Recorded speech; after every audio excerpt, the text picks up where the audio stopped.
Duck and Dukes.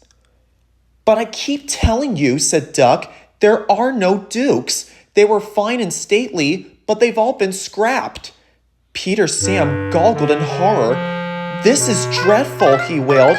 "The thin controller said, the owner said, the Duke said that he was coming to our centenary to open our extension around the lake, and now he's scrapped, and Skarloey and Rheneas' birthday will be spoiled. Oh dear, oh dear." He bustled away with his empty coaches to tell his bad news. "I think," said Skarloey, "that Duck was pulling your wheels." "No, Skarloey, he was quite serious." "He always jokes like that," chuckled Skarloey. But no one agreed, and they argued so loudly that the thin controller came to stop their noise. They told him about Duck, but he paid no attention. "I have no time for his nonsense now," he snapped. "There's been a change in tomorrow's work. Skarloey, you will meet the Duke at 11 instead of 10:30, and he hurried away. "If there is a Duke," said Duncan, but they were all too tired to argue anymore.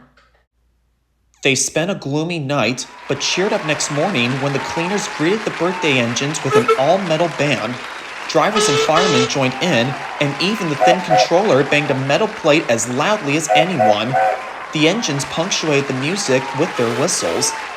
The owner laughed and held his ears. Presently he looked at his watch. "That's enough," he ordered. So Rusty, Sir Handel, and Duncan went at once to find their coaches.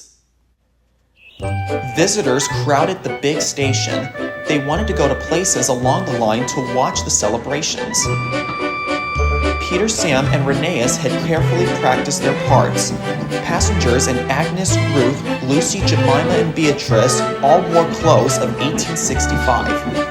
Rheneas had to pull them behind Peter Sam's television train, not too close and not too far away, so that the cameraman could take their pictures.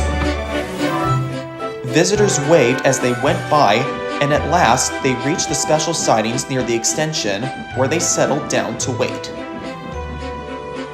"Listen," said Peter Sam at last. "Here's Skarloey. They're cheering him." "Good," answered Rheneas. "Perhaps that will make up for his disappointment over the Duke."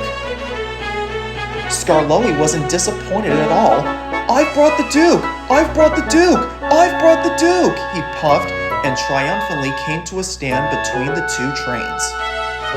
A distinguished-looking man stepped out, climbed to Skarloey's footplate, and drove him on the noon line round the lake and back again.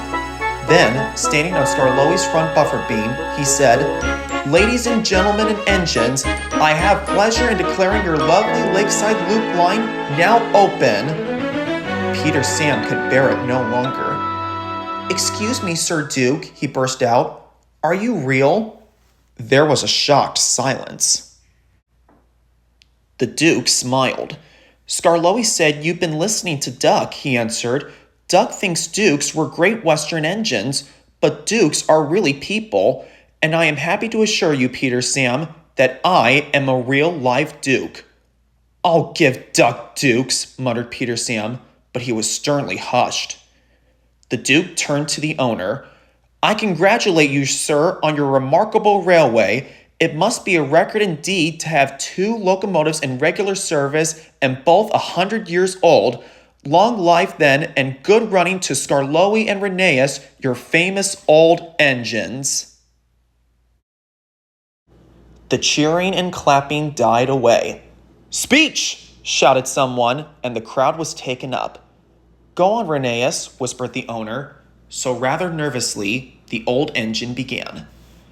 "Thank you, your grace, and everyone for your kind wishes. You've given us both a lovely 100th birthday.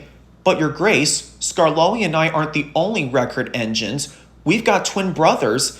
Tallyflin and Dulguk were built at the same time as us, so they're 100 too, and they're still at work. Their railway's at Talwyn in Wales. Please go and see them, your grace, and everybody, and wish them many happy returns from Skarloey and Rheneas, their little old twins."